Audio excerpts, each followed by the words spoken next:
materi, dan kemudian mudah-mudahan kita bersama keluarga selalu diberi kesehatan, diberi rezeki yang baik, dan selalu dalam lindungan Allah Subhanahu wa Ta'ala, dan kita dapat segera melewati pandemi ini dengan baik. Berdoa menurut agama dan kepercayaan masing-masing, dipersilakan.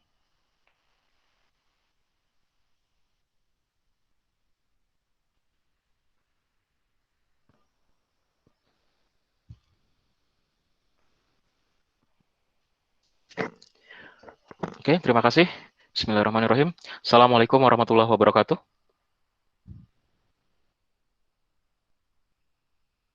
Waalaikumsalam warahmatullahi wabarakatuh. Oke, slide-nya sudah bisa terlihat ya? Sudah, Pak. Ya, Sudah, Pak. jadi agenda kita hari ini adalah membahas tentang aktivitas pada CRM system. Ya, minggu lalu pembahasan tentang service excellence. Nah, videonya itu video materi sudah ada di e-learning ya. Oke, jadi Anda pada saat di e-learning tolong dicek aja, siapa tahu ada update video dari sana untuk materi. Ya. Oke, kita masuk ke dalam aktivitas pada CRM system. Masih ingat apa tahapan dari CRM?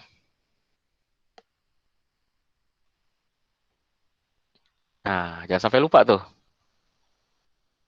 Singkatannya dulu, apa? AER kan ya? AR. Wah, jangan sampai lupa tuh tahapannya. Siapa? Sultan? Iya, Pak. Apa?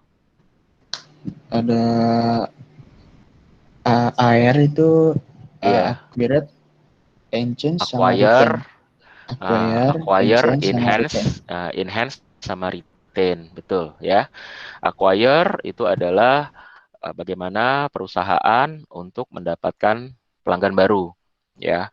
Nah, enhance setelah sudah didapatkan pelanggannya, kemudian diberikan servis yang bagus, ditingkatkan pelayanannya, dan juga menerapkan cross-selling dan atau upselling. Dan selanjutnya adalah retain, yaitu bagaimana daya dan upaya perusahaan agar pelanggan tetap loyal. Ya, karena pada prinsip dari CRM adalah bagaimana cara mentreatment menjaga hubungan baik dengan pelanggan. Di saat pelanggan sudah dijaga dengan baik, nah tentunya dia akan puas. Nah, pada saat si pelanggan puas, nanti pelanggan tentunya akan melakukan terus-terusan transaksi, akan melakukan repeat order, ya. Nah, kejadiannya di journey pada saat dia sudah repeat order bisa meningkat menjadi majority customer, bisa menjadi loyalty customer, sampai terakhir adalah sebagai advocate, ya. Oke, kita masuk ke dalam materi hari ini. Nah, objektif pada hari ini adalah mahasiswa mengetahui tentang proses bisnis yang ada di dalam software CRM, yaitu ada 3. Ada dari sisi marketing, dari sisi sales, dan dari support and service. Dan ini sesuai dengan tahapan CRM, ada acquire-nya, ada enhance, dan ada retain.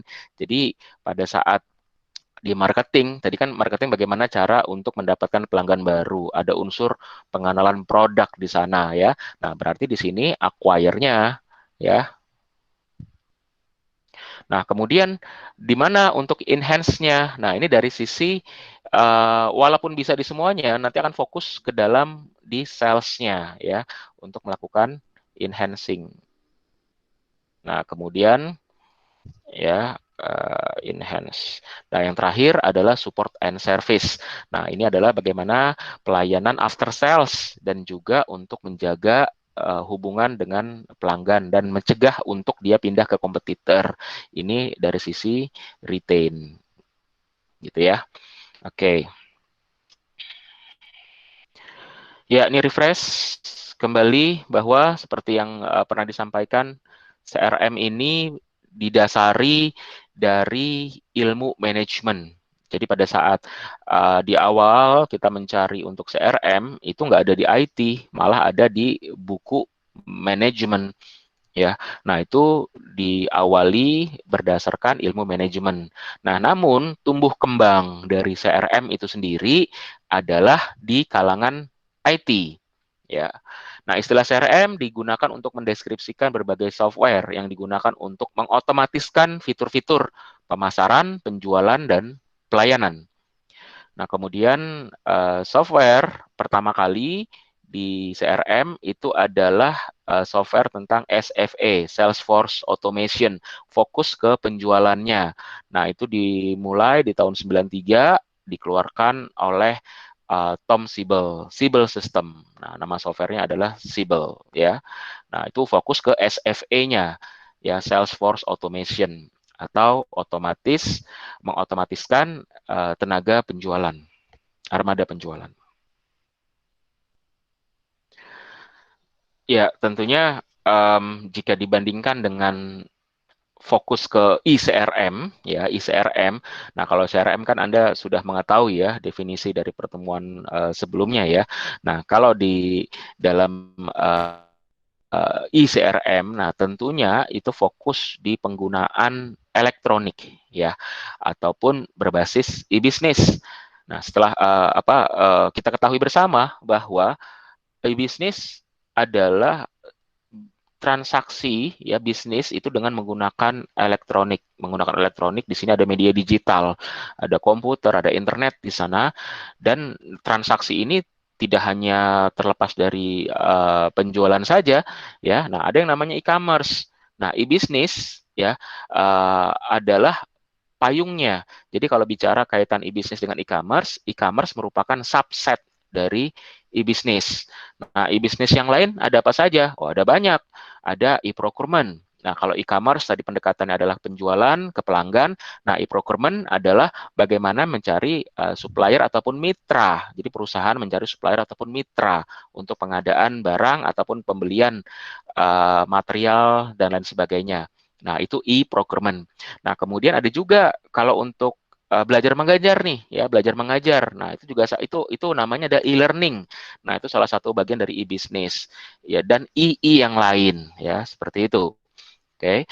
Nah, menurut Kalakota dan Robinson, e-CRM merupakan manajemen pelanggan berbasis e-business yang harus berhadapan dengan kompleksitas dari manajemen yang menarik pelanggan dan partner bisnis dalam berbagai media online maupun offline, personal kontak, media komunikasi elektronik lainnya ya. Jadi terkait dengan penggunaan media elektronik ya. Nah, digital ataupun IT. Nah, kemudian menurut Safi adalah suatu kegiatan menggunakan teknologi komunikasi digital untuk memaksimalkan penjualan kepada pelanggan yang ada dan mendorong untuk menggunakan jasa online ya. Jadi seluruh transaksinya ini menggunakan jasa online. Nah, karena terkait dengan ke pelanggan ya, ke pelanggan. Nah, jasa online ini termasuk di dalam bagian dari e-commerce ya, di bagian e-commerce. Jadi di sana ada juga perihal apakah si perusahaan memiliki portal web ya, portal web. Nah, itu kan berarti ada e-commerce-nya. Bisa juga jika dia berjualan di channelnya adalah di marketplace ya, apakah itu di Shopee, Tokopedia maupun Bukalapak dan marketplace lain ya Lazada dan lain sebagainya, ya itu juga bisa karena menggunakan untuk jasa online. Nah, ataupun dengan media elektronik lain, sosial media dan lain sebagainya. Nah, namun yang di sini adalah ya memaksimalkan penjualan dan juga memanfaatkan media-media tadi, channel-channel tadi agar si perusahaan bagaimana sih cara mendapatkan pelanggan baru, bagaimana cara memaksimalkan pelanggan yang sudah ada, dan kemudian bagaimana cara dan upaya untuk mempertahankan pelanggan yang sudah ada saat ini ya, seperti itu. Nah, itu menurut Safi ya. Nah, selanjutnya kita akan bahas tentang tataran CRM. Nah, di sini ada layer, ada strategis, operasional, dan analitis ya. Tentunya nanti kita akan fokus ke CRM operasional ya. Tapi nanti Anda tentunya akan harus mengetahui juga apa sih tataran CRM yang lain ya. Di sini ada strategis dan juga ada analitis ya. Oke, kita masuk. Ya, jadi yang pertama adalah kalau kita bicara tentang tataran CRM, mulai dari top down, artinya dari atas ya, dari atasnya, dari leadernya ya ke bawah, adalah sebuah rencana ya, pandangan top down tentang CRM sebagai strategi bisnis, rencana bisnis yang paling penting untuk mengutamakan konsumen dan bertujuan memikat dan mempertahankan konsumen yang menguntungkan. Nah, jadi bagaimana cara perusahaan agar mereka memiliki sebuah strategi yang jitu, memiliki rencana, diturunkan dari visi dan misi, kemudian tujuan, objektif, ya, strategi hingga program kerja. Bagaimana cara untuk memikat pelanggan, mempertahankan pelanggan. Nah, itu adalah CRM strategis. Nah, selanjutnya adalah CRM operasional. Nah, apa itu CRM operasional? Dari namanya saja adalah operasi, ya. Lebih ke arah ke teknikal, ke operasionalnya, ya. Mulai dari tadi ya mendatangkan pelanggan baru, kemudian meningkatkan pelayanan kepada pelanggan yang sudah ada. Yang terakhir adalah bagaimana cara untuk services untuk mempertahankan pelanggan, after sale service, pelayanan purna jual ya. Setelah penjualan apa sih yang harus dipersiapkan agar si pelanggan tetap setia ya. Nah, di sini CRM operasional itu fokus ke project-project atau pembuatan aplikasi maupun software ya untuk mengotomatiskan baik dari sisi layanan ya, layanan ya, otomatisasi armada penjualan dan juga pemasaran ya. Jadi mulai tadi dari acquire, apa saja sih kegiatannya, nanti dibedah. Kemudian enhance, apa aja sih kegiatannya, kemudian retain, apa aja sih kegiatannya, nah diejawantahkan kepada fungsi-fungsi yang ada di dalam bisnis, mulai dari marketing, kemudian sales, dan terakhir adalah service and support. Nah, kemudian dari sisi marketing, pandangan CRM untuk kegiatannya apa aja yang ada di dalamnya seperti itu. Kemudian dari sisi um, enhance, apa saja ada kegiatan di dalamnya yang berada di otomatis armada penjualan. Kemudian dari sisi service, apa saja kegiatannya. Nah, seperti itu. Jadi CRM operasional lebih fokus mengotomatiskan ya, mengotomatiskan tiga tadi ya, di marketingnya, di penjualannya, dan di layanannya, servisnya. Nah, sehingga pada saat kalau kita bicara software CRM pada umumnya, nah ini terkait di dalam CRM operasional, ya CRM operasional, dan juga termasuk pada saat nanti kalau Anda interest mau menyusun KKP atau bahkan pun tugas akhir yang terkait dengan CRM, ICRM, ya, ini akan fokus ke operasional. Nanti bagaimana apa yang harus dilakukan pada saat untuk mendatangkan pelanggan baru. Ada fitur-fitur apa saja di sana, di dalam sistem Anda, di dalam aplikasi Anda. Kemudian dari sisi penjualannya, perlu ada fitur apa saja. Yang terakhir adalah dari sisi service and support, perlu ada fitur apa saja. Jadi membicarakan adalah mengotomatiskan ya.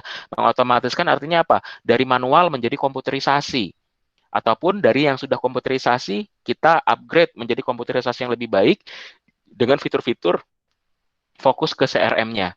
Nah, itu adalah CRM operasional ya. Jadi saya ulang, CRM operasional adalah CRM yang berfokus pada proyek-proyek mengotomatiskan dari manual menjadi komputerisasi ataupun jika dia sudah komputerisasi menjadi komputerisasi yang lebih baik dengan fitur-fitur yang ada di dalamnya, yaitu untuk mengotomatiskan armada penjualan atau SFA, Salesforce Automation, armada otomatis pemasaran di marketing dan layanan ataupun service.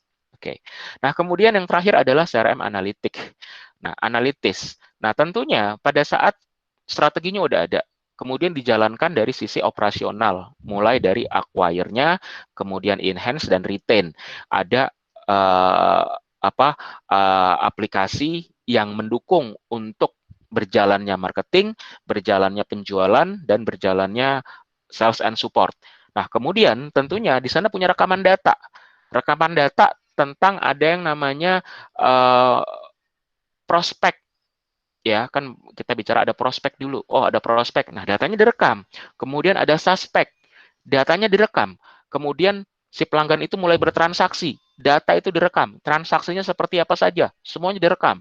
Mulai dari pemesanannya, kemudian dia transaksi pembayarannya, kemudian pengirimannya, kemudian retur, dan mungkin juga dia memberikan testimoni, dia mengeluh, ya. Di sana kemudian ada, jika dibutuhkan perlu ada tenaga lapangan yang mendukung perbaikan-perbaikan yang ada di rumah, yang ataupun ada di kantor dan sebagainya. Nah, data tersebut itu nanti dikumpulkan, kemudian disimpan. Nah, disinilah ada unsur yang namanya dianalitis, ya. Kita simpan data transaksi tersebut menjadi data history. Kita kunci di sana. Nah, di sana berarti terkait juga dengan data warehouse. Nah, bisa juga kalau mau di mining, dan bisa juga kalau mau di analisis, ya, jadi data analitik, ya. Nah, itu jadi terkait dengan itu. Nah, ini untuk apa sih sebetulnya untuk data analitis, ya? Adalah terfokus untuk penggalian data dan konsumen untuk tujuan yang strategis dan taktis. Jadi dari sana nanti bisa terlihat kira-kira ada pola-pola seperti apa yang bisa menjadi masukan untuk perencanaan lebih lanjut. Karena kalau kita bicara sistem informasi secara umum, ya, sistem informasi adalah uh, sekumpulan komponen, ya, sekumpulan komponen untuk menghasilkan informasi itu sendiri. Dia mulai data diproses menjadi informasi, informasi diterima oleh si pihak pengambil keputusan sebagai alat penunjang keputusan untuk pengambilan keputusan. Setelah ada keputusan, nah di sana berarti kan ada rencana, ada program kerja, ada strategi, ada program kerja dan sebagainya. Nah, kemudian itu merupakan sesuatu yang turnaround, yang berulang, ya, berulang, karena dari mulai tadi bang perencanaan, kemudian ada masuk ke dalam operasional, ya, dieksekusi, dievaluasi. Nah, data tersebut nanti dijadikan feedback kembali, ya, dijadikan feedback untuk sebagai CRM strategis, gitu, ya. Jadi nanti dibalik lagi, ya, sama pada saat kita bicara warehouse kah, mining kah, SPK kah, ya, DSS, gitu, ya. Nah, itu tetap adalah sebagai untuk menunjang keputusan pengambilan rencana untuk strategis. Jadi ini balik lagi nanti, ya, balik lagi.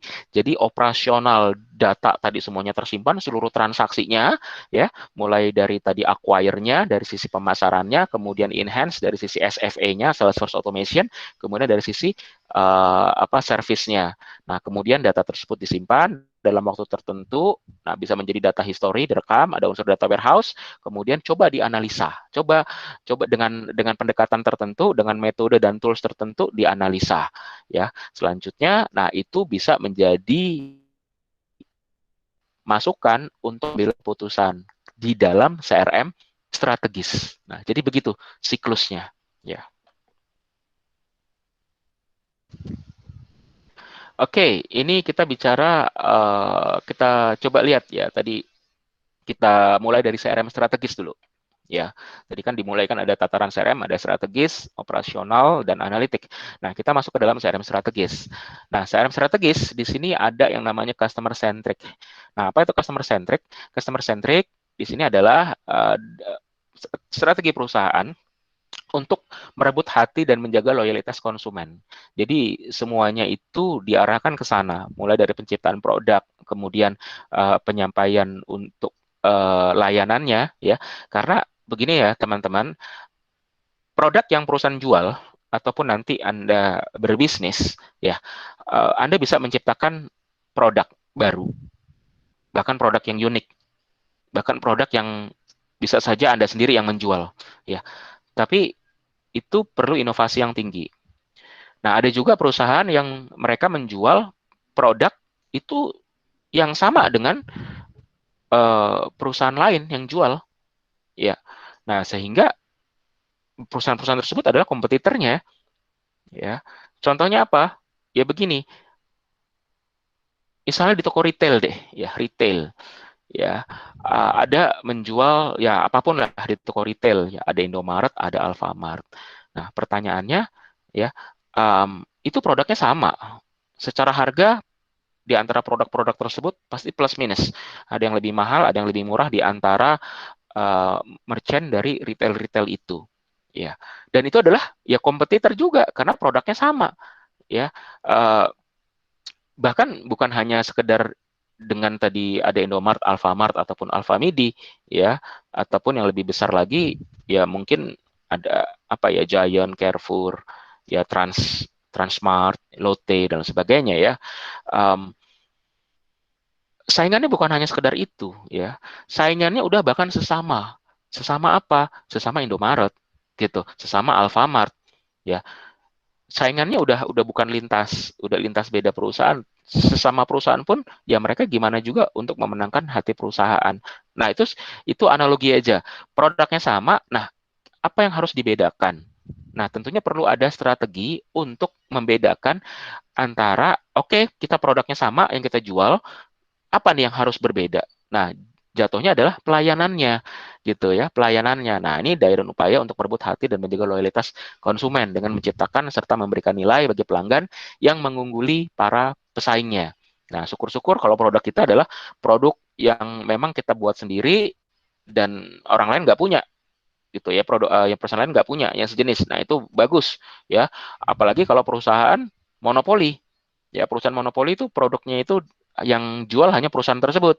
Ya, misalnya apa? Monopoli, ya, PLN, listrik, gitu.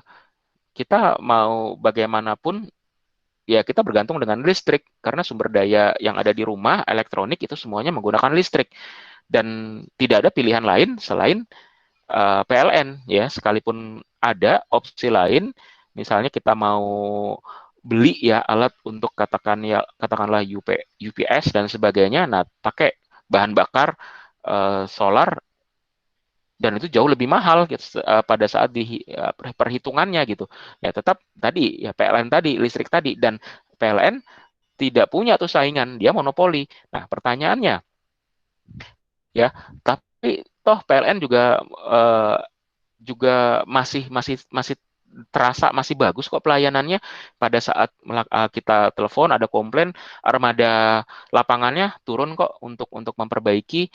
Pada saat kita telepon juga responsif dan lain sebagainya ya, dan secara downtime-nya masih masih bagus ya, kecuali kalau misalnya katakanlah ada force major, ada bencana alam, ataupun ada ya mungkin ada dalam tanda petik kecelakaan, entah faktor manusia atau faktor alam, ya terkait dengan adanya gardu atau apa yang rusak. Nah, itu baru baru bisa bisa bisa menyebabkan downtime untuk services. Tapi overall ya masih baik-baik saja, walaupun tadi monopoli gitu, ya.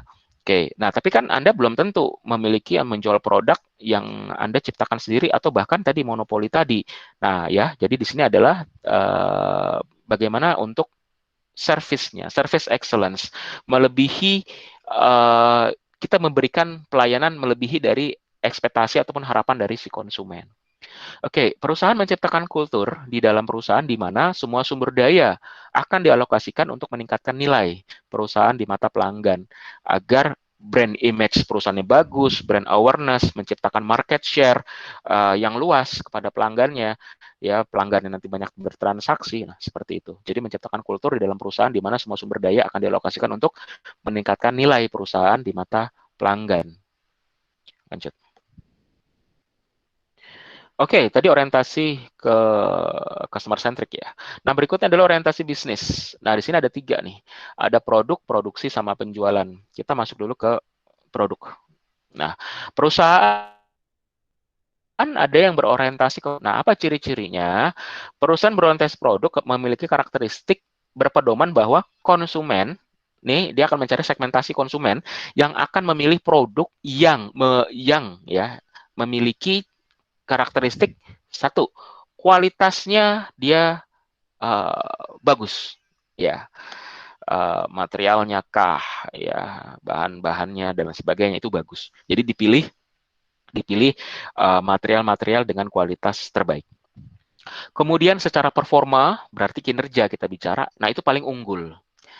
Tentunya jika dicek, ya katakanlah misalnya handphone, untuk performa kan bisa dicek lah dengan ada namanya software-software tertentu ya, dan lain sebagainya ya, saya lupa ya, Geekbench dan lain sebagainya lah, itu akan dicek tuh performanya tuh.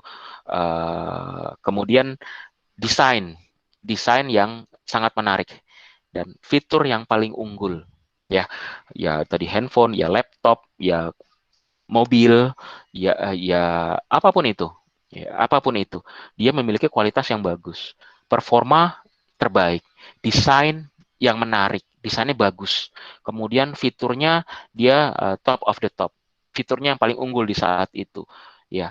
Nah, dia dia akan mensegmentasikan bahwa oke, jadi saya ulang ya, segmentasi customer atau segmentasi pasar adalah sekelompok pelanggan yang memiliki kebutuhan dan juga daya beli yang sama, ya. Kelompok pelanggan yang memiliki kebutuhan dan daya beli yang sama, ya. Nanti ada tuh apakah secara demografi, secara usia, jenis kelamin, secara psikografi, ya, secara sosial, secara ya tadi status sosial, secara pendidikan dan lain sebagainya.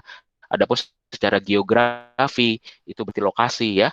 Uh, itu nanti akan tercipta segmentasi bahwa orang-orang tersebut, kelompok tersebut, dia akan memilih produk yang seperti ini.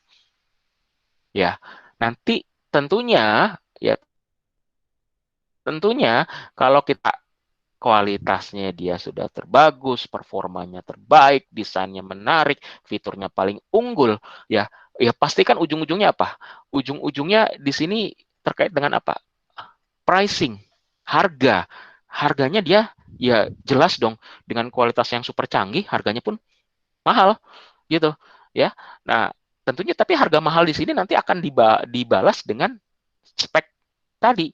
Nah, dia akan memilih konsumen seperti itu ya, yang harga oke, nggak ada masalah, saya mau kualitas performa desain yang paling unggul ya, tadi ya laptop lah, ya motor lah, ya handphone ya, misalnya dari iPhone ya, iPhone dengan kualitas bagus, performa dia tidak lemot ya, desainnya menarik, fiturnya dia paling unggul dan bahkan menjadi inisiator terhadap fitur-fitur baru ya, termasuk klaim pada saat touchscreen ya kan adalah iPhone duluan ya. Terus secara harga ya, orang pada saat dia beli, dia harga masih 8 juta laku. Harga keluarin lagi produk baru 12 juta laku. Keluar lagi 18 juta laku. Keluar lagi 20 juta laku. 24 juta laku. Nah, itu. Jadi sudah ada segmentasi pasarnya. Bahkan pelanggan yang setianya tersebut dia mengantri sampai panjang di saat launching produk ya, dan orang fan-nya itu dan berusaha dia menjadi orang pertama kali untuk mendapatkan produk tersebut sampai segitunya ya. Tadi secara harga oke, mereka mereka tidak ada masalah untuk mendapatkan hal tersebut, bahkan ada juga yang dia selalu update dalam arti kalau dia masih nggak apa-apa nih ya, katakanlah iPhone-nya, cuma karena ada produk yang terbaru ya sudah, dia beli yang ini dia jual, nah gitu. Oke. Nah, ataupun tadi mobil ya, Tesla. Oke. Terus mobil sport, ada Lamborghini, Ferrari dan sebagainya gitu ya. Laptop yang harganya juga yang mahal, yang di atas 20 tentunya gitu kan. Nah, ini yang terkait dengan kualitas performa di desain dan fitur yang unggul. Nah, jadi perusahaan yang inovatif dan banyak menciptakan terobosan. Dia menciptakan sesuatu yang baru. Inovasinya berada di peringkat tertinggi. R&D-nya, ya research and development-nya itu akan disupport tentang riset gimana caranya menciptakan produk yang terbaik. Ya, selalu berinovasi, selalu berkreatif untuk gimana caranya dia selalu menjadi yang terdepan untuk kualitas, performa, desain, dan fitur yang paling unggul. Nah, itu adalah perusahaan yang berorientasi kepada produk. Ya, untuk yang lain, nah silakan Anda pikirkan ya, cari-cari ya, browsing dan sebagainya Nah, perusahaan-perusahaan yang berjenis seperti ini, yang dia memang mengutamakan kualitas performa desain dan fitur unggul. Nah, tentunya nanti akan menyesuaikan dengan price, ya. Nah, price nanti ujung-ujungnya adalah akan ada daya beli di segmentasi pelanggan yang tidak ada masalah dengan harga, seperti itu. Oke, selanjutnya adalah orientasi produksi. Nah, perusahaan yang berorientasi pada produksi di sini ya, dia akan lebih banyak menanamkan investasi pada iklan, penjualan, humas, ya. Jadi marketingnya ataupun promosi penjualan. Nah, jadi berupaya membuat produk dengan biaya produksi serendah mungkin, lalu mengalokasikan dana yang besar untuk melakukan campaign, untuk melakukan promosi yang masif, ya. Nah, ini adalah perusahaan yang orientasi produksi, ya. Jadi dia banyak tuh iklannya. Namun kalau secara produk, ya, harga produknya pun ya terjangkau ya, produk terjangkau. Nah, tapi kalau perihal tentang material, ya tadi ya materialnya dia ditekan agar membuat produk dengan biaya produksi yang rendah. Nah, untuk biaya yang lain dialokasikan kepada campaign untuk promosi ya, seperti itu agar penjualannya jadi market of sale ya. Kalau yang tadi market of scope dia udah punya market sendiri. Nah, ini dia bikin produk yang yang banyak kuantitasnya tapi dibarengi dengan promosi yang masif, yang besar ya. Oke, mungkin bisa saya ambil contoh adalah mungkin Anda tahu ya pada saat ada produk handphone dari China masuk ya, yang pertama kali itu dengan logo yang warna hijau, ya warna hijau, ya. Nah, pada saat masuk ke dalam ITC ataupun apa ya CBD ya, ITC kan banyak ya. Nah, itu promonya masif sekali, bahkan bisa dibilang hampir satu lantai itu, ya hijau semua, ya. Namanya apa ya Odo, ya. Oh, ya, Oppo ya. Nah, itu di iklannya luar biasa ya di televisi dan lain sebagainya gitu ya. Nah, berarti dia apa? Dia akan lebih banyak ke campaign ya. Termasuk yang berikutnya adalah saudaranya ya Vivo ya juga sama. Ya iklan-iklan di mana di media massa ya bahkan juga counter-counter dihiasi dengan pernak-pernik hal seperti itu ya. Kemudian tadi ya iklan-iklannya sangat banyak ya. Oke. Nah, pendidikan juga sama ya, pendidikan juga sama. Ada dia perkuliahannya tadi produksinya rendah, kemudian biaya uang kuliahnya juga rendah, tapi iklannya banyak ya.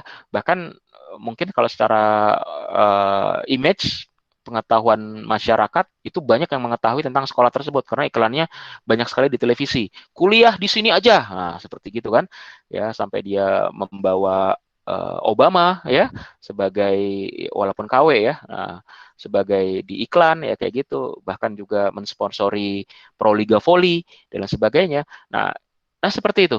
Jadi di sini adalah lebih ke arah ke promosi, campaign. Ya, Anda jangan salah. Dulu di Indonesia kan ada produk lokal, bangsanya Advan. Ya, saya nggak tahu kalau nggak salah ada yang sponsor Barcelona ya, yang iklannya itu kan juga ada pemain terbaik dunia, ada Messi di situ, ya, dan pemain-pemain Barcelona yang lain ya, ada Puyol, ya, Iniesta, Xavi dan sebagainya ya. Nah, itu sebagai sponsor tim ya salah satu tim terbaik di dunia tuh ya. Saya lupa Advance apa Mito ya itu ya. Ya, apa? Lupa. Advance apa Mito ya? Ada yang ingat gak? Ada yang ingat gak teman-teman tuh? Saya lupa lah antara itulah kalau nggak Advance Mito lah. Ya. Nah, itu ya. Ya ya Mito juga kan menggait siapa ambasadornya kayak Deddy Corbuzier, Agnes Monica dan sebagainya dan launchingnya juga luar biasa untuk produk. Nah, itu jadi ini orientasinya dia memang untuk lebih ke apa biaya produksi yang rendah dan kemudian alokasi dananya untuk ke promosi ya agar masyarakat luas itu mengetahui produknya gitu ya. Nah, ini adalah strategi yang lain. Kemudian berikutnya adalah ada orientasi pelanggan atau pasar. Nah, ini adalah mengutamakan konsumen. Dia mengumpulkan dan memanfaatkan informasi pelanggan untuk memberikan nilai atau value kepada pelanggan dan selalu menyesuaikan dengan tuntutan pelanggan dan situasi persaingan bisnis. Jadi, tipe perusahaan seperti ini adalah jika dia mengeluarkan produk, ya. Tapi maksud saya begini loh, dari yang 1, 2, 3 itu bukan berarti, Pak, berarti mereka nggak ada iklan. Tetap ada iklan ada, tapi tidak semasif itu, gitu. Ya, tapi juga tersegmentasi. Ya, contoh, pernah eh, untuk yang di sini ya, pernahkah Anda melihat iklan Lamborghini, ya, Ferrari itu di televisi nasional, gitu, ya? Ya, bisa dibilang ya nggak ada, sekalipun ada yang jarang sekali muncul gitu ya. Nah, tapi biasanya ada di TV-TV berbayar, gitu ya, ataupun di eh, apa baliho digital, nah seperti itu ya. Dan ya ini ya dia dia bukannya bukannya bukannya tanpa iklan ya. Tadi Pak itu kan promosi iklannya besar-besaran masif. Iya, tapi yang untuk yang lain bukannya berarti tanpa iklan, iklan tetap ada tapi tidak semasif itu gitu maksudnya. Ya. Nah, kemudian di sini tadi nah, kalau tipikal yang seperti ini adalah dia mengumpulkan dan memanfaatkan informasi pelanggan untuk memberikan value kepada pelanggan. Dan bahkan perusahaan yang tipikal seperti ini adalah perusahaan yang sangat mendengarkan sekali tentang masukan dari pelanggan. Jadi pada saat ini produk di launching digunakan sama si pelanggan, kemudian tentunya ada customer experience di saat dia eh, pengalaman untuk melakukan menggunakan produk tersebut. Kemudian selanjutnya dievaluasi. Nah, setelah dievaluasi seminggu, sebulan, ataupun bahkan lebih, nanti dia akan memberikan sebuah masukan. Nah, masukan tersebut nanti akan dikumpulkan untuk apa? Untuk berikutnya adalah memperbaiki ya. Jika masih bisa diperbaiki, bisa diperbaiki. Jika tidak, nanti akan mengeluarkan produk yang mendengarkan masukan dari pelanggannya dan juga akan menyesuaikan dengan tuntutan pelanggan ataupun situasi dari persaingan bisnis. Nah, itu adalah jenis perusahaan yang tadi mendengarkan konsumen, nanti pada saat dia melakukan mengeluarkan produk berikutnya, yang masukan-masukan yang kemarin itu sudah diberesin, sudah dibenahin. Jika seharusnya nih perlu ada fitur ini, nah dia pun nanti akan diadopsi fitur tersebut, akan diamini, kemudian akan direalisasikan di pada produk berikutnya. Nah, itu adalah uh, yang berorientasi kepada pasar gitu ya. Dan juga di sini juga bagus untuk pelayanannya. Jadi after sale service. Nah, apa sih after sale service? Adalah layanan purna jual. Jadi setelah dibeli produknya, kemudian gimana caranya menjaga customer intimacy, dijaga pada saat dia servisnya, di saat dia katakanlah mau ada perbaikan, di saat dia ada maintenance, di saat dia kalau ada keluhan dan sebagainya, dia akan segera tangani dengan sebaik mungkin. Ya, nah itu di slide yang sebelumnya tuh di Service Excellence, di situ nanti Anda lihat saja videonya. Bagi yang belum, itu ada di e-learning. Kemudian bahkan yang di Seven Power Strategies to Building Customer Loyalty juga pernah disinggung tentang hal tersebut. Ya, perihal recover dissatisfied customer. Nah, seperti itu. Itu strateginya. Oke. Okay. Oke, nah tadi adalah CRM strategis ya. Nah, sekarang kita masuk ke dalam CRM operasional. Nah, di dalam CRM operasional tadi yang sudah disampaikan itu ada tiga. Ada tiga otomatisasi ya, yaitu otomatisasi pemasaran atau marketing automation, kemudian otomatisasi armada penjualan atau Salesforce automation, dan terakhir adalah otomatisasi layanan atau service and support automation. Ya, nah ada hal-hal yang perlu, fitur-fitur utama jika kita pendekatannya adalah ke dalam CRM. Ya, kan memang sudah ada sistem informasi pemasaran atau marketing, sudah ada. Anda sudah belajar di mata kuliah sistem informasi manajemen ya. Nah, tapi di sini dia ada fitur-fitur yang difokuskan untuk apa? Satu, untuk melakukan segmentasi pasar. ya, segmentasi pasar. Nah, di sini nanti pada saat dia sudah mengeluarkan produk, karena masing-masing produk bisa saja di sebuah perusahaan dia mengeluarkan produk. Nah, produk tersebut bisa di dalam segmentasi yang berbeda gitu. Karena bisa terjadi antara upselling dengan cross-sellingnya. Ya, nah, contoh misalnya katakanlah Samsung. Nah, Samsung kan dia banyak mengeluarkan produk elektronik, mulai dari televisi, kulkas, kemudian AC, ya, selanjutnya handphone, ya. Nah, pada saat kita bicara handphone, tadi untuk yang smartphone-nya, ya, tadi laptop juga ada sebetulnya, ya, di smartphone-nya. Nah, di smartphone-nya nanti dia banyak presentasinya tuh. Ada seri premiumnya, ada seri apa ya, Galaxy Note kalau nggak salah ya. Kemudian ada seri-seri yang lain ya, ada seri apa, saya lupa ingat ya. Ada seri A, ada seri M, ada seri J masih ada gak ya? Nah itu ya. Jadi itu pun jadi walaupun perusahaannya sama, kemudian dia masuk ke dalam sub brandnya tertentu, let's say tadi smartphone, dan smartphone-nya pun nanti dia akan menciptakan segmen-segmen tersendiri, ya. Dan kalau iPhone dia sudah jelas, dia sudah mengambil oke, ini pasar saya adalah di menengah ke atas, ya. Bahkan di saat dia membuat tipe yang katakanlah terjangkau pun, yaitu terjangkau untuk kalangan tertentu. Karena yang apa sih, yang ada seri yang lebih murahnya pun juga harganya juga masih masih lumayan ya, masih terbilang masih mahal ya. Nah itu tadi ada segmentasi pasarnya, oke. Nah tadi bisa menciptakan yang namanya upselling ya, dia untuk segmentasi pasar berbeda ya, dia juga bisa melihat bahwa oh jangan sampai dong, ini kan apa vendor, sorry, apa, dari Korea ya, Samsung ya. Nah, kemudian jangan sampai dong ini semua kemakan oleh produk dari China ya. Jangan sampai kehajar dari empat besar itu ya, dari Huawei, Xiaomi, Vivo sama Oppo, nah, kan dihajar semua tuh ya.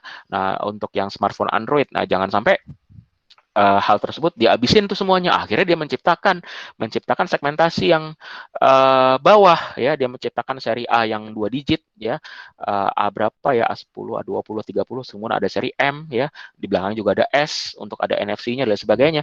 Nah, itu apa? Itu untuk apa? Untuk segmentasi pasar. Nah, jadi di sini ada untuk pada saat creating produk ataupun mencari prospek ya ataupun suspeknya. Nah, dia melakukan segmentasi pasar, ada fiturnya untuk segmentasi pasar untuk mengatur transaksi siklus perjalanan si pelanggannya ini. Nah, di sini ada customer segmentation. Nah, itu ada di fitur di otomatisasi pemasaran atau marketing automation. Nah, kemudian setelah dia sudah dapat kelompok pasarnya seperti apa, oke, berikutnya adalah conductingnya ya, actionnya. Nah, apa yang dilakukan adalah manajemen kampanye dan komunikasi. Ada istilah markom ya, marketing communication. Nah, di dalam perusahaan itu ada bagiannya tuh ya. Kemudian, nah nanti akan dibedah satu-satu ya di slide berikutnya ya. Kemudian ada yang namanya event based marketing. Jadi marketing di drive berdasarkan dari event based. Nah, selanjutnya adalah dari sisi otomasi armada penjualan. Nah, di sini adalah opportunity management and lead management. Nah, setelah sudah tahu siapa prospeknya ya, kemudian menjadi suspek. Nah, suspek itu kan ada yang namanya approaching. Nah, disebut di sini ada lead. Ya, jadi nanti ada istilah lead. Jadi kurang lebih sama dengan suspek. Ya, sorry, prospek ya, sama dengan prospek ya. Nah, di sini nanti dari suspeknya udah dapat, kemudian prospek. Nah, prospek kan perbedaannya apa? Sudah ada pendekatan, sudah ada approaching, penawaran ya, penawaran ya. Jadi di sini ada opportunity management ya. Jadi ada manajemen untuk peluang si pelanggan itu akan beli, dan lead management ya, tadi perihal tadi prospek tadi. Nah, kemudian di sini juga termasuk dalam penawaran, pembuatan proposal ya, proposal penawaran tentang produk kita gitu ya. Dan juga memungkinkan ada yang namanya konfigurasi produk. Nah, konfigurasi produk ini terkait dengan produk yang custom, produk yang sesuai dengan permintaan spesifik dari pelanggan. Nah, itu ada di dalam otomatisasi armada penjualan. Nah, di luar dari penjualannya. Kalau penjualannya kan sudah ada di sistem informasi penjualan. Nah, itu sudah masuk masing-masing di sini nih. Nah, ini adalah fitur utama dari CRM-nya maksudnya. Nah, kemudian dari sisi otomatisasi layanan atau service and support. Nah, di sini ada operasi contact center atau call center. Jadi, contact center atau call center terkait dengan dia ada yang nanya, mungkin juga ada yang ngeluh, ataupun after sale service, ya. Nah, itu adalah masuk di otomatisasi layanan ataupun service. Dan bisa juga layanan berbasis web, ya, layanan berbasis web. Ada chatbox lah, ada chatting langsung lah, dan sebagainya. Nah, ini berbasis digital ya, berbasis web, ataupun yang ada di portal perusahaan, ya, ataupun mengirim pesan, dan sebagainya. Nah, itu layanan berbasis web. Jadi, untuk melayani pelanggan dengan channel web, ataupun digital lain, ya, terkait dengan elektronik, internet. Kemudian yang berikutnya adalah layanan di lapangan. Nah, layanan di lapangan adalah jika tidak bisa disolusikan hanya dengan call center, tidak bisa disolusikan dengan hanya sekedar berbasis web, artinya perlu ada tenaga yang diterjunkan langsung ke lapangan, ke rumah atau ke kantor untuk mensolusikan permasalahan yang ada, ya. Misalnya contoh TV Anda nih atau internet, ya, First Media atau IndiHome bermasalah, ya. Nah, itu kan mungkin di awal dikasih tahu dulu, mungkin harus di restart dan sebagainya. Nah, tapi masalah itu tidak kunjung terselesaikan. Nah, otomatis kan akan dikirim tuh tenaga lapangannya nih, ya, tenaga lapangan, nanti dia datang, dia akan ngecek. Nah, jika ada masalah, ya entah gangguan karena hujan, entah angin, jadi kabelnya bermasalah, geser dan putus, nanti dia akan benahi. Nah, itu adalah layanan di lapangan. Nah, ini semua tentunya terbungkus ke dalam sebuah sistem CRM, ya, ke dalam dibungkus dalam sistem CRM yang ada fitur-fitur ini. Ini fitur-fitur utamanya nih. Ya, ini fitur-fitur utamanya, ya. Ya, terlepas tadi di pemasaran tentunya sudah ada fitur sendiri untuk sistem informasi pemasaran. Di penjualan juga ada sistem informasi penjualan. Nah, sistem informasi service juga ada, service and maintenance ataupun support, dia sudah ada. Nah, tapi ini adalah lebih fokus ke CRM-nya. Nah, ini harus ada seperti ini. Dan ini nanti semuanya direkam, ya. Pada saat dia nelfon, rekam. Di saat ada melakukan pertanyaan, direkam. Adapun keluhan, direkam juga. Kemudian bisa di tracing, ya, bisa di tracing open ticket untuk keluhan tersebut, ya. Kemudian sama ini, jadi intinya sih semuanya merekam, ya, merekam, ada sistemnya nih untuk melakukan proses bisnis yang ada di dalam CRM. Oke, selanjutnya kita masuk, tadi kita mulai bedah satu-satu dari yang tadi fitur-fiturnya, ya. Kita masuk ke dalam marketing automation atau otomatisasi pemasaran. Nah, di sini adalah memanfaatkan teknologi pada proses pemasaran. Nah, namanya teknologi tadi ya terkait dengan TISI-nya, ya, dan juga aplikasi, ya. Di sini ada sistem informasi, jadi harus ada fitur ini nih, ya. Dan di dalam software CRM yang ada di pasar, jika dia lengkap, seharusnya punya fitur-fitur ini. Memiliki kemampuan untuk satu, segmentasi konsumen atau pasar. Selanjutnya adalah melakukan manajemen kampanye, karena kampanye itu harus di-manage. Kenapa? Terkait dengan biaya dan waktu. Namanya project, ya. Oke, kita punya produk yang harus diperkenalkan. Siapa targetnya? Lihat dari segmentasi pasar. Kemudian lihat jadwalnya. Harus dikampanyekan di mana, ya. Jadi ada, ya, 5W1H-nya itu tetap berjalan, ya. Ini siapa customer-nya, kemudian produk apa yang mau kita pasarkan, di mana, kapan, ya, dan bagaimana caranya, ya. Jadi 5W1H-nya itu, ya. Nah, itu jadi bukan hanya sekedar di informasi, ya. Pada saat di sini pun untuk mengadakan campaign, ya, kampanye, ya, promosi, itu juga harus direncanakan. Kenapa? Karena kan ada budgetnya terbatas. Jadi harus diatur tuh budgetnya tuh. Harus beli apa? Harus beli gimmick-gimmick, souvenir. Kemudian jika dia harus bikin banner, spanduk, atau dia harus beriklan, iklan di radio, di TV, di media massa, ataupun di YouTube, ya, ataupun di ad yang lain. Kemudian apakah dia harus campaign langsung di expo, ya, katakanlah di JCC, atau dia harus buka di mall, ya, atau dia buka booth, ya, stand di mana, di dekat mall, samping mall, dan sebagainya. Nah, itu kan semuanya harus diatur, tadi karena terbatas sumber daya untuk promosinya gitu ya.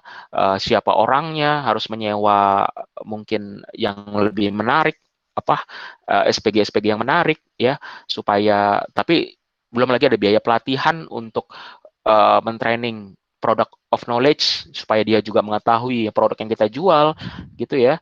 Dan tadi ya ada pembayaran, dan itu cost-nya tidak sedikit. Nah, sehingga perlu diatur, perlu di manage. Nah, ini adalah manajemen untuk kampanye promosi dan juga komunikasi ya, marketing communication and campaign ya. Oke, memudahkan pemakai untuk melakukan eksplorasi data tentang pelanggan untuk menjalin komunikasi dan memberikan penawaran kepada pelanggan yang dianggap potensial ya. Jadi di sini nanti pada saat di campaign, nah ini harus sudah tahu dulu nih siapa sasaran customer-nya. Jadi jangan sampai Anda jualan produk susu ya, susu buat balita, tapi Anda jualannya di komunitas motor. Nah, itu nggak nyambung gitu ya. Nah, carilah tempat-tempat yang terkait dengan itu. Apakah Posyandu, apakah RSIA, ya, dan lain sebagainya. Ya, terus kalau mau taruh di mana, di tempat retail, nah, harus seperti apa promonya dan sebagainya. Nah, ada tenaga untuk marketing dan sebagainya. Nah, itu harus dipertimbangkan ya. Dan tadi ya, yang pertama kali adalah supaya pas dapat kita uh, jajaki di customer segmen yang tepat. Nah, channel-channel di sini juga penting ya. Kalau Anda ingat di bisnis model Canvas yang di tengah-tengah itu adalah value proposition, manfaat atau nilai produk apa saja yang bisa di-share, yang di-delivery kepada si customer. Kemudian ada customer segment di paling kanan. Nah, kemudian kan di antara itu kan ada channel tuh. Nah, channel-channel disitulah yang sebagai perantara, wadah apa saja, media apa saja untuk memperkenalkan pelanggan. Bagaimana pelanggan mengetahui produk, apa wadahnya, apa medianya, apa channel-channelnya, ya, apakah sosial media, apakah website, apakah media massa, apakah direct marketing dan sebagainya. Nah, itu juga menjadi pertimbangan ya. Oke, itu ada di marketing automation. Selanjutnya adalah memudahkan perusahaan dalam mengembangkan, mengatur anggaran, serta melaksanakan kampanye-kampanye komunikasi dan pelanggan. Nah, tadi sudah disampaikan bahwa oke, ada anggaran, tapi anggaran kan tidak tak terbatas ya, pasti anggaran tersebut terbatas. Nah, nanti akan diatur tuh dalam jangka waktu tertentu, katakanlah dalam berapa bulan ya.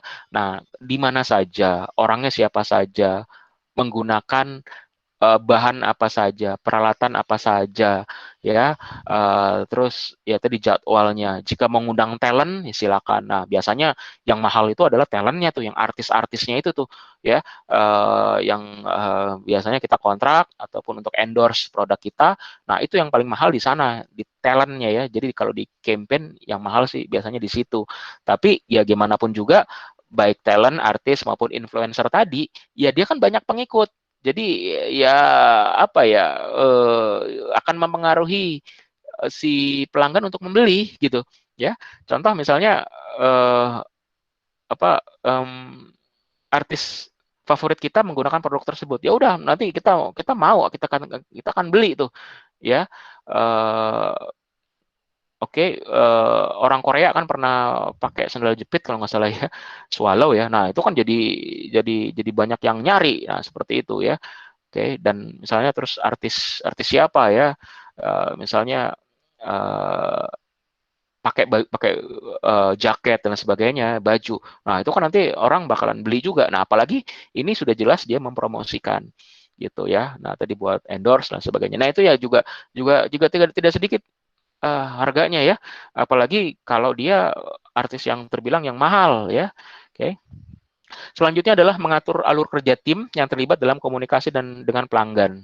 Nah, ya ini perihal tentang pembagian tugas agar orang-orang sumber daya, tadi sumber daya modal terbatas, sumber daya manusia juga terbatas. Nah, ini diatur nih, di manage nih. Dia harus kemana, ke siapa, mengadakan apa. Nah, itu komunikasi dengan pelanggan. Serta mengatur media komunikasi yang akan digunakan. Ya, tadi ya, channel-channel, media komunikasi. Jika dia punya website, portal website, ada apa saja. Di sana ada chatting mungkin. Ya, ada harus membalas apa, kemudian jika di marketplace, nah tentunya perlu ada orang yang harus menjawab pertanyaan dari pelanggan, kemudian di sosial media, apakah itu di Facebook, apakah di Instagram, ya mungkin juga di Twitter, ya. Nah, untuk komunikasi penalan ataupun pertanyaan-pertanyaan yang masuk, gitu, ya itu. Jadi mengatur seluruh media komunikasi yang akan digunakan. Bisa juga via telepon, via email, direct marketing, jadi marketing langsung dari mulut ke mulut, itu bisa, gitu. Jadi ini mesti diatur seperti apa yang pas sesuai dengan segmentasinya. Oke, ada namanya juga event-based marketing. Nah, event-based marketing ini dipicu oleh adanya tindakan pendahuluan yang dilakukan oleh konsumen. Misalnya nih ya, konsumen menanyakan produk via email ataupun menelpon call center tentang sebuah produk. Nah, jika yang pertanyaan itu banyak yang masuk, oke, nanti berikutnya adalah kita menciptakan pemasaran ya yang dia itu didasarkan dari pertanyaan yang banyak yang masuk ke bagian pemasaran tadi. Nanti dia akan memberikan marketing berdasarkan hal tersebut. Nah, kegiatannya apa ya tergantung dengan kebutuhan ya. Apakah bisa buka booth, buka stand ya, ataupun expo ya, dan lain-lain ya. Selanjutnya, perusahaan dapat melacak melalui marketing automation yang memiliki riwayat transaksi komunikasi mereka. Nah, pada saat dia sudah mendapatkan segmentasi pasar, nanti didapetin tuh yang namanya opportunities ataupun suspeknya, ya. Nah, nanti perusahaan bisa melacak nih riwayat transaksi komunikasi mereka. Nanti bisa di follow up, ya, ya. Pada saat yang pernah saya sampaikan, oh, ngadakan expo, ya, ke pameran-pameran, nah itu biasanya akan ditukar dengan souvenir ataupun gimmick, ya, keyring, ya, stress ball, ya, ya ataupun tumbler dan sebagainya ya. Tapi data kita diminta, ya data kita diminta. Biasanya minta kartu nama, tapi kalau nggak ada kartu nama, biasanya ditulislah data kita, ada nama perusahaan, kemudian nomor handphone, email dan sebagainya, ya. Ataupun pada saat kita sekedar nanya-nanya, dia pun akan minta tuh, dia akan minta data kita. Nah, nanti coba di follow up seperti itu. Nah, itu adalah di marketing automation ya. Nah, jadi gini juga teman-teman ya. Kalau teman-teman nanti berminat untuk buat sistem informasi CRM untuk tugas akhir, ya KKP juga bisa, ya. Bisa saja hanya parsial. Jadi Anda dari yang 3 tadi, ada automation, ada marketing automation, ada Salesforce automation, dan ada service and support automation. Oke. Bisa aja Anda fokus ke salah satu, boleh.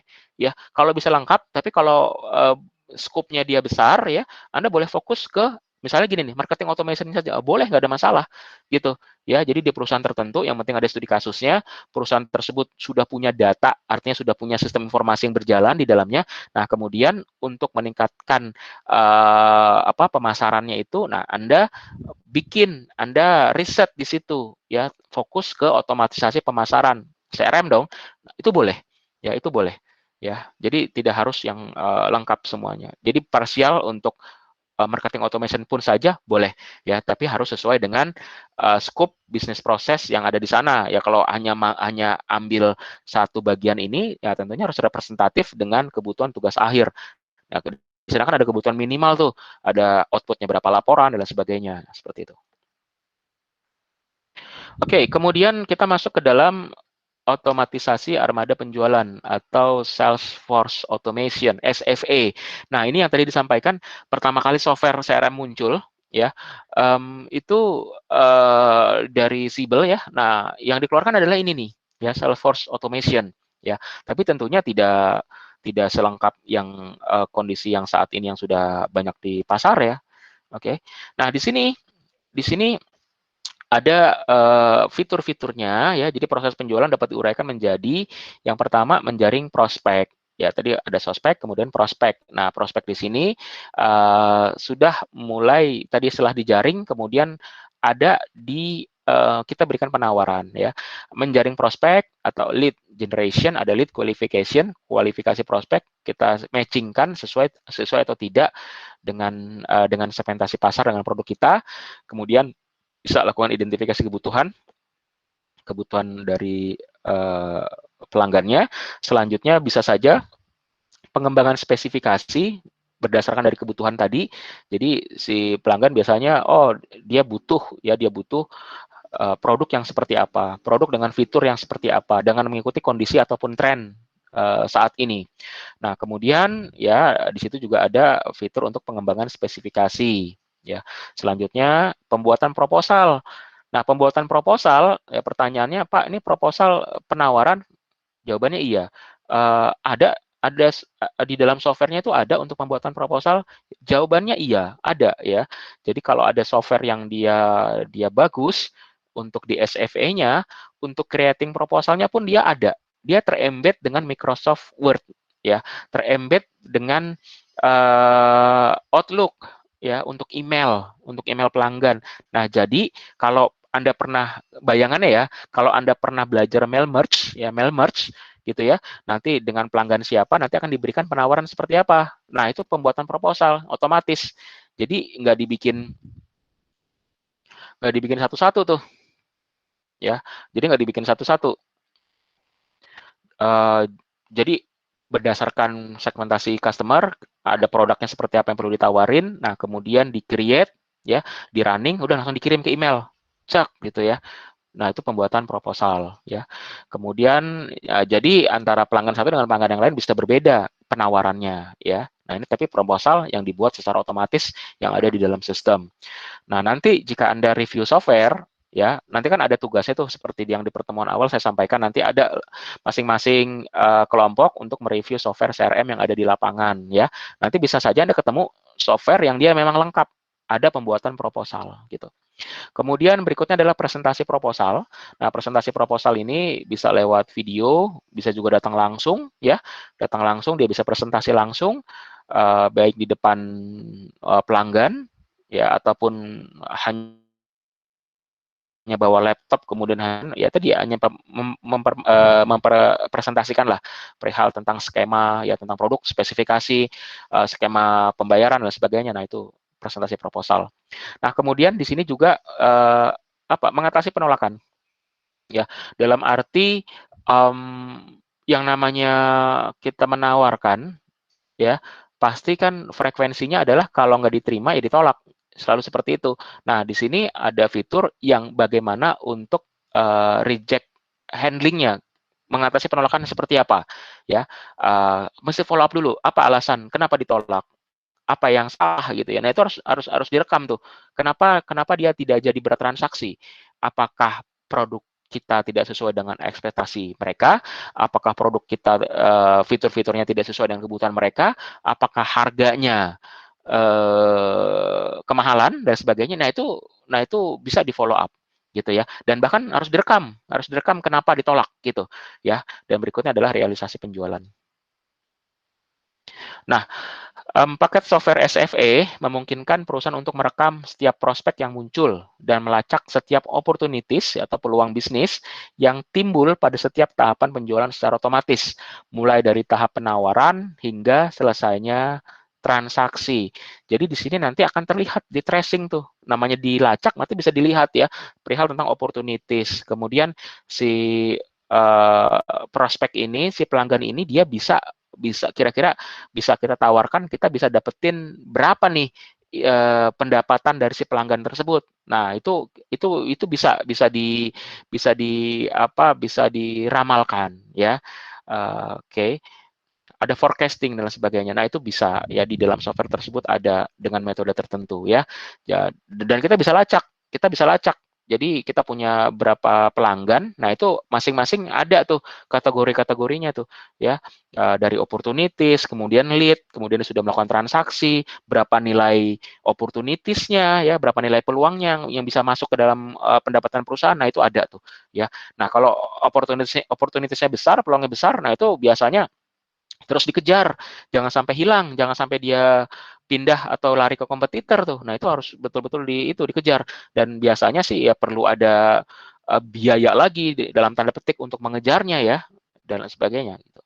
Kemudian perangkat lunak CFE ya, ada namanya aplikasi kontak manajemen. Jadi ada juga aplikasi yang dia fokus untuk memanajemen kontak ya, memungkinkan para pemakainya mengatur program komunikasi antar pelanggan, juga menyimpan riwayat kontak. Jadi ada riwayat kontak, kemudian perihal tadi ya data seluruh pelanggannya, kemudian juga mengatur program komunikasi. Jadi penjadwalan dan terintegrasi dengan kalender biasanya ya. Kalender di smartphone Anda kan juga ada kalender kan. Nah, itu bisa tuh diintegrasikan, dimasukkan dan nanti buat jadwal supaya jangan bentrok dan supaya kita bisa mempersiapkan segala sesuatu pada saat berkomunikasi dengan pelanggan dengan media tertentu ya. Dengan media apa yang bisa disampaikan.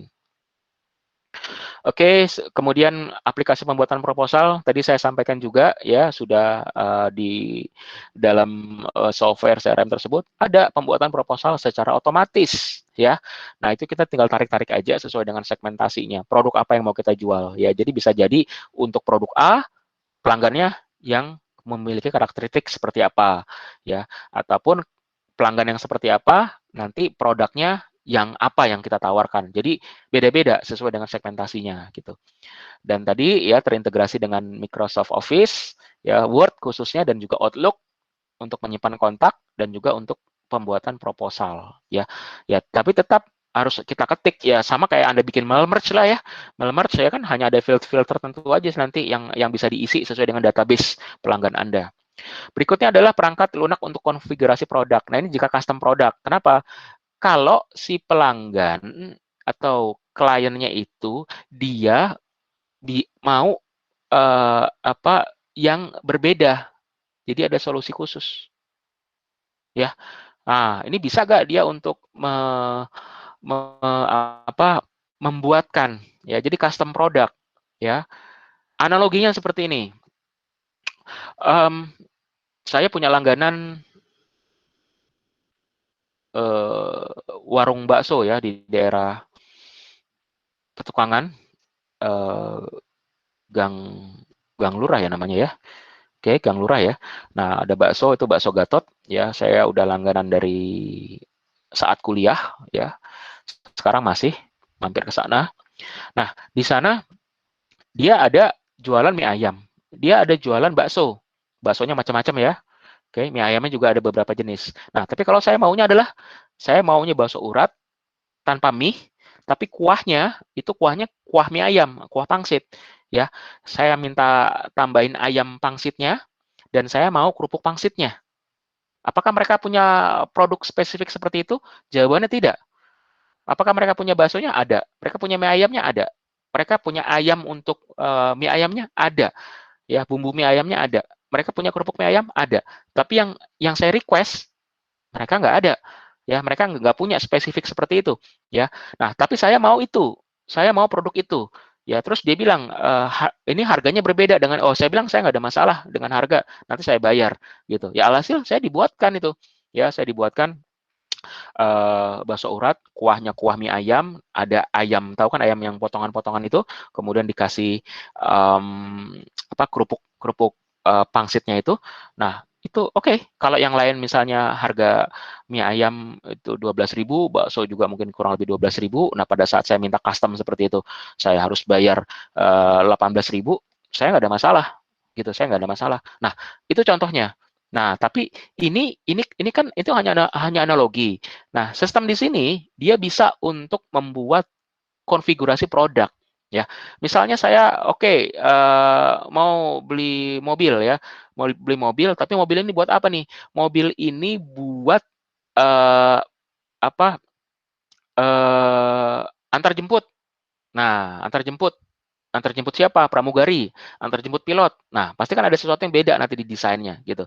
Ataupun mau produk mobil untuk ambil uang atau nyetor uang di ATM ya. nyetor uang di ATM. Nah, berarti kan ada mobil yang spesifik yang dia konfigurasinya dia harus tahan tembakan ya, harus aman gitu ya dan lain sebagainya. Nah, jadi ini bisa seperti ini ya.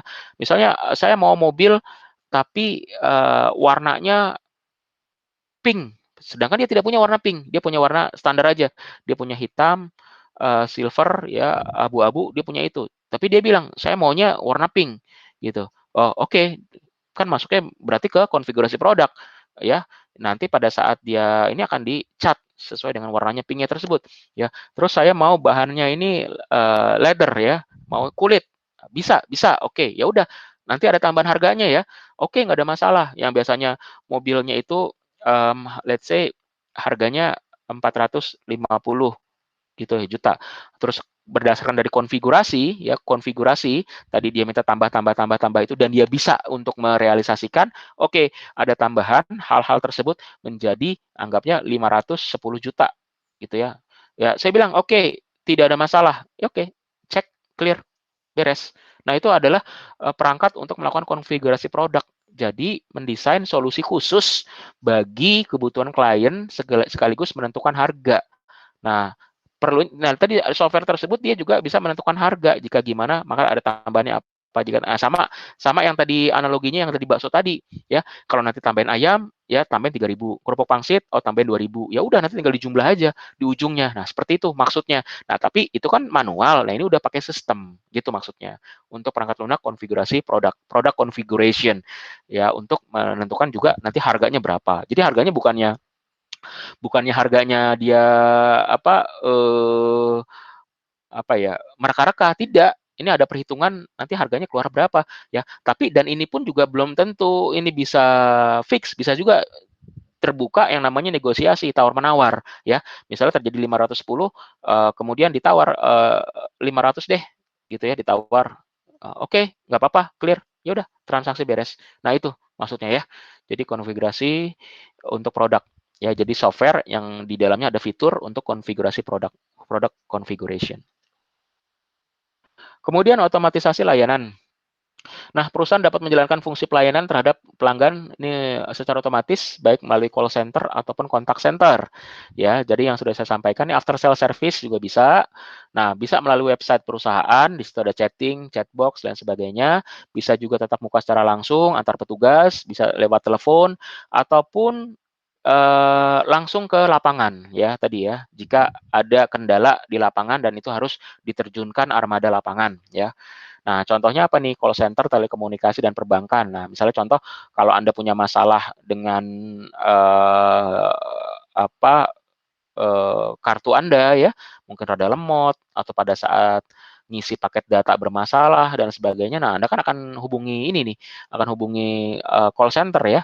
Nah, nanti sama dia akan diberikan solusinya. Nah, itu. Di perbankan juga sama ya. Misalnya kok apa saya ganti handphone, kemudian kok mobile banking saya kok nggak bisa ya? Ada salah di mana? Ya nanti ditelepon, nanti dipandu sama mereka gitu ya. Nah, jika katakanlah nggak bisa, ya kalau bank beda. Kalau bank kita harus datang ke cabang terdekat ya. Nah, itu. Oke, berikutnya adalah CRM analitis. Ya, tadi kan ada strategis, kemudian operasional yang ada 3 tadi, ada marketing, automation, SFA, dan service. Nah, berikutnya adalah CRM analitis. Nah, digunakan untuk mengeksploitasi data konsumen demi meningkatkan nilai. Nah, ini dikembangkan berdasarkan informasi mengenai konsumen dan juga seluruh data transaksi yang sudah masuk dari operasional tadi, mulai dia dari suspek kah, dari opportunities, ya lead ataupun prospek, kemudian pada saat melakukan transaksi di penjualannya, kemudian pada saat mungkin juga konfigurasi tadi datanya tersimpan, kemudian pada saat di service data itu disimpan semuanya, ya testimoni kah, kritik dan saran, keluhan pelanggan semua ditarik. Nah, kemudian data tersebut selanjutnya adalah disimpan dan dilakukan analisa ya. Nah, dengan menggunakan data mining tools gitu ya. Nah, ini kalau bisa juga nih nanti Anda topik skripsinya untuk mengambil data mining ya, big data gitu ya, nggak masalah juga ya, ataupun data analitik ya. Saya nggak tahu Anda masuk ke kurikulum. Kalau mahasiswa kurikulum baru sudah ada tuh peminatan baru tuh tentang data science ya. Nah, ini berbicara lebih dalam tentang hal ini juga. Lanjut, analitis merupakan bagian penting dari penerapan CRM yang efektif karena berdasarkan dari temuan-temuan yang ada. Pola-pola tersebut bisa saja ditemukan pada saat dengan metode dan tools tertentu ya. Kita bisa menemukan ternyata ada sebuah pola ya. Misal ya bahwa setelah dianalisis ternyata yang contoh ya, ternyata orang yang membeli TV 40 inch ke atas ya, 40 inch ke atas bisa 42, 43, 45 bahkan 50, 55 ya. Dalam jangka waktu 6 bulan dan kedepannya akan membeli home theater. Misalnya ditemukan data seperti itu ya pada saat dianalisa. Ya sudah, kalau gitu kita bisa lakukan yang namanya cross selling. Kita bisa lakukan kejar bola. Ya udah, kita tawarkan kepada customer yang dia membeli 40 inch ke atas TV, kejar, kasih promo ya. Promo ya. Jadi tadi cross sellingnya dapetin ya. Ataupun ya pada saat dianalisa ya pelanggan selalu mengupdate smartphone-nya setiap berapa tahun sekali. Nah, itu bisa juga nanti. Jadi kita tawarkan. Nah, tentunya tapi dengan kemudahan pembayaran ya, cicilan 0% dan sebagainya. Nah, seperti itu. Jadi bisa cross selling, bisa upselling dan kita kejar bola. Kalau sudah tahu kita sudah punya datanya, ya kita kejar bola dong untuk strateginya. Jangan sampai kita nunggu deh, biarin aja nanti dia yang ganti, dia yang beli. Tidak. Iya, kalau gantinya ke kita, kalau belinya ke kompetitor, nah jadi kejar bola ya. Nah, ini contoh ya. Contoh CRM, nilai pelanggan dalam CRM Analytics dapat digunakan untuk membuat berbagai keputusan CRM operasional. Ya, misalnya, konsumen mana yang harus dibidik dengan penawaran ini? Ya, karena penawaran nanti terkait juga dengan media, dengan produk yang ditawarkan. Nah, nanti dilihat nih, customer segmen ya, konsumen mana yang menawarkan. Kemudian,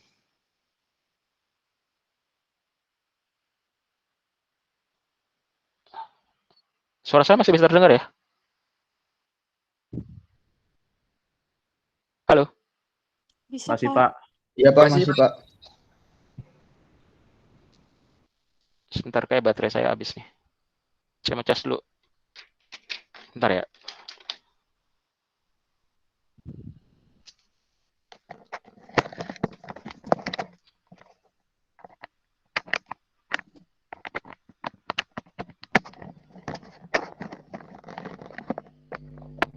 Oke, lanjut ya.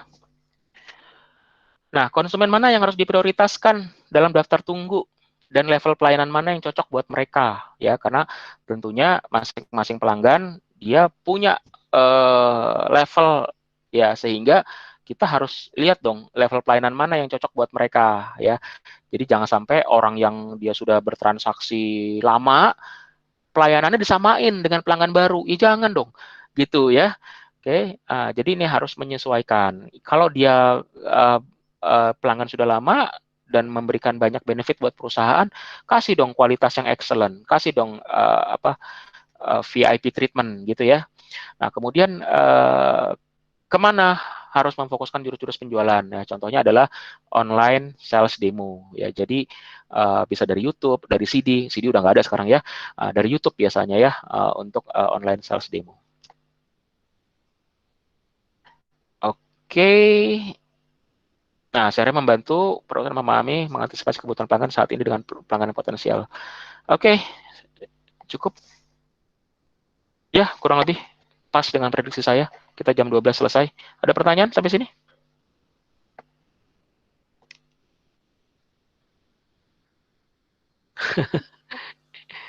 Belum ada Pak.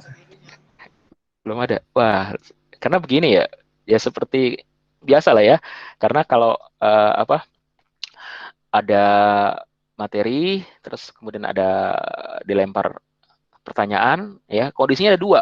Ya, kondisinya ada dua. Yang pertama adalah Anda paham sekali, ya. Kondisi kedua adalah Anda tidak paham sama sekali. Tapi mudah-mudahan Anda mendapat titik keseimbangan itulah, ya. Jadi jangan sampai udah ikut materi tapi nggak paham sama sekali. Ya, paham lah ya. gitu ya. Oke, minggu depan materinya tetap sama gitu ya, karena ini materi ini sebetulnya bisa disajikan di dalam 2 pertemuan, tapi nanti di e-learningnya, ini kalau minggu ini kan ada materi secara online, kemudian nanti ada kuisnya secara PG. Jadi Anda tolong kerjakan tuh PG-nya, dan jangan lupa melakukan presensi ya. Nah, nanti yang berikutnya adalah Anda perkuliahan tidak tatap muka secara online, tidak ada meet, tapi Anda kerjakan kuisnya secara essay, gitu ya. Itu di minggu depan. Nah, minggu depannya lagi UTS, ya, UTS. Nah, seperti yang pernah saya sampaikan, UTS sebagian besar diambil dari soal kuis yang pernah disampaikan. Jadi Anda belajar dari situ saja. Silakan Anda berstrategi. Nanti akan diberikan waktu yang relatif panjang lah untuk mengerjakan kuis dengan ada UTS-nya itu dengan beberapa kali attempt diambil adalah high score. Itu ya teman-teman ya. Oke, jika tidak ada pertanyaan, saya akhiri. Mudah-mudahan materi ini bermanfaat. Mohon maaf jika ada kekurangan ataupun kesalahan pada saat penyampaian materi. Semoga kita selalu sehat dan terima kasih. Saya akhiri. Assalamualaikum warahmatullahi wabarakatuh. Waalaikumsalam. warahmatullahi wabarakatuh. Terima kasih Pak. Ya, sama-sama. Terima kasih. Sami-sami ya.